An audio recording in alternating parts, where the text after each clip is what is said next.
పత్రిజీ గారు గట్టిగా చెప్తూ ఉంటారు. దానికి విశ్లేషణ వైజ్ఞానిక కారణం ఇది. సో అందరూ శాకాహారులుగా మారితే 90% మన భూగోళం ప్రాబ్లమ్స్ అన్నీ సాల్వ్ అవుతాయి. ఎందుకంటే మాంసాహారాన్ని ఉత్పాదన చేసేదానికి 1 కేజీకి 50,000 లీటర్ల నీళ్లు కావాలి. 50,000 లీటర్స్ ఆఫ్ వాటర్ 1 కేజీ దానికి, మాంసానికి. అది ఏమైనా మాంసం, మీ మాంసమైనా, నా మాంసమైనా, ఆవు మాంసమైనా, పంది మాంసమైనా, పిల్లి మాంసమైనా. అదే 50,000 లీటర్లు మీరు నాకు ఇచ్చారనుకోండి, నేను 1000 లీటర్లకు 3 కేజీలు పండిస్తున్నాను సిరిధాన్యాలు. 50,000 ఇంటూ 3 అంటే ఎన్ని కేజీలు పండించగలరు? 150,000 సిరిధాన్యాలని కేజీల్ని పండించగలను. అది ఎంతమందికి భోజనం చూసుకోండి మీరు. అంటే ఈ ప్రకృతి వనరుల్ని మీరు సేవ్ చేయాలంటే, నీళ్లను సేవ్ చేయాలంటే జస్ట్ చేంజ్ యువర్ ఫుడ్. ఏమీ చేయాల్సిన పని లేదు. మీరు వరి బియ్యం 1 కేజీతో మీరు 1 సంవత్సరం భోజనం చేశారు, అదే నీళ్లు నాకు ఇవ్వండి, నేను 26 సంవత్సరాలు సిరిధాన్యాలతో భోజనం చేస్తాను. 26 years అంటే అన్ని నీళ్లు మీరు పోల్ చేస్తున్నారు వరి బియ్యం తిని.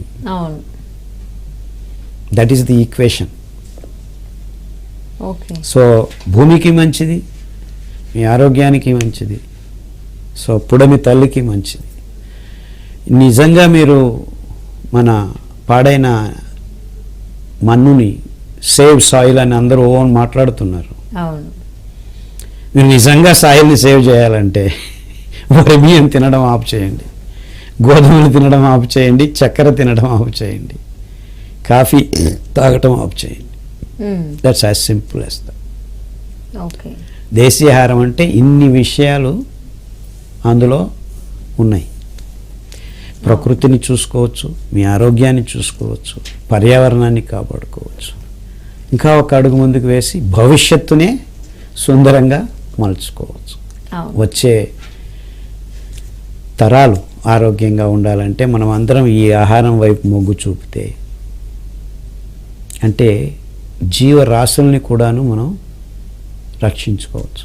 మీరు ఎప్పుడైతే ఇలా ప్రకృతిని సంరక్షించుకుంటూ ఈ ఆహారాన్ని పెంచుకుంటారో, జీవరాశులన్నిటికీ నీళ్ళు ఇచ్చిన వాళ్ళు అవుతారు.